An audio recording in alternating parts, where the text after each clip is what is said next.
Naniniwala po ang isang eksperto na sinadyang agahan ni Vice President Sara Duterte ang pag-anunsyo na tumakbo sa Panguluhan sa 2028 dahil marami itong dapat ayusin.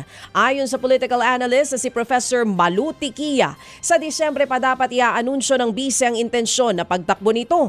Pero sinadya niyang gawin itong Pebrero para maharap na niya ang mga isyung ipinupukol sa kanya. Magandang timing daw ang ginawa ng bise lalo't malakas pa rin siya sa mga survey sa kabila po ng kaliwat kanang issue ng katiwalian na ipinupukol sa kanya na hindi pa rin niya nasasagot hanggang sa ngayon. Dati nang sinabi ng kampo ng Vice-Presidente na handa siyang sagutin ang mga paratang sa kanya sa tamang forum, partikular kung aabot sa impeachment trial ang mga alegasyon laban sa kanya.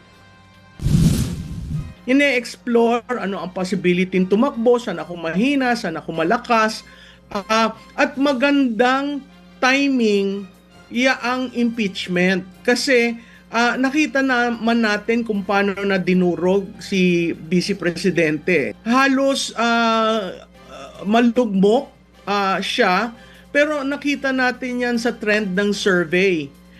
Nung binabatikos, unti-unting bumababa, naka-recover, unti-unting bumababa, naka-recover. So, masasabi mo si Vice Presidente, kung dati nasabi si Bill Clinton, comeback kid, no? Ito, hindi mo mapababa ng sad-sad.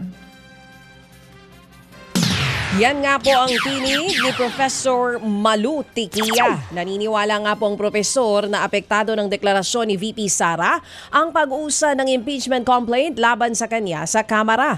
Ayon pa kay Tiquia, hindi pananakot sa mga mambabatas ang maagang announcement ni Duterte na tatakbo ito sa Panguluhan.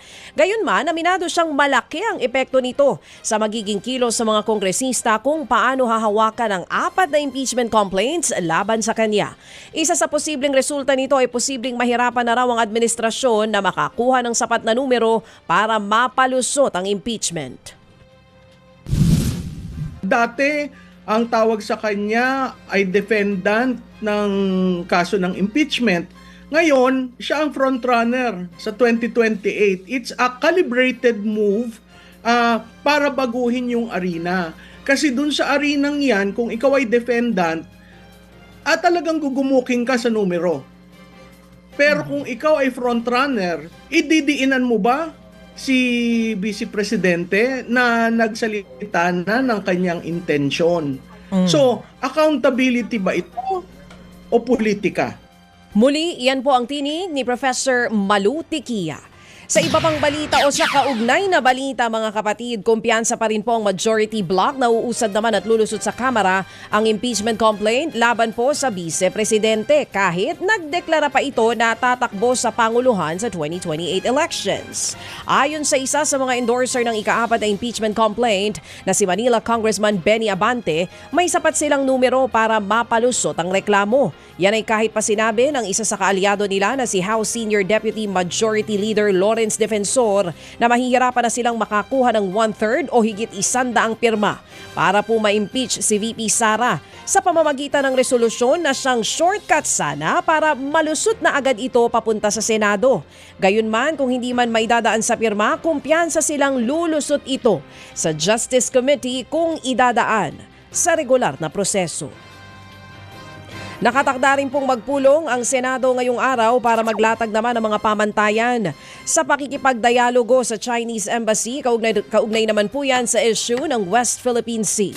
Ayon kay Senate President Pro Tempore Panfilo Ping Lacson, target nilang mapagkasunduan kung paano pahuhupain ang girian sa mga opisyal ng embahada. Bukas daw ang caucus para sa mga miyembro ng minority bloc. Lalo't plano ring talakayin sa meeting ang mahabang pagliban sa trabaho ni Senator Bato de la Rosa na Nobyembre pa po hindi nagpapakita. Matatanda ang absent na sa mga sesyon si Bato matapos umugong ang balita na posible siyang mapaaresto ng International Criminal Court o ICC.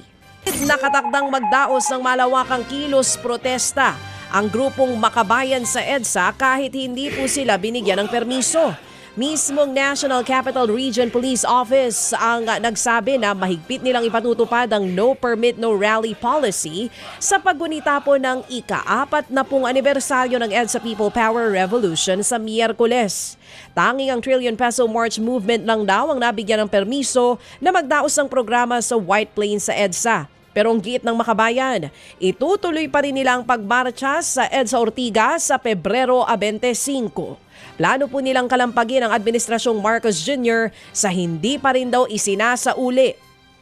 Nanakaw na yaman ng kanilang pamilya at sa 10 billion pesos na kickback ng Pangulo sa flood control scam.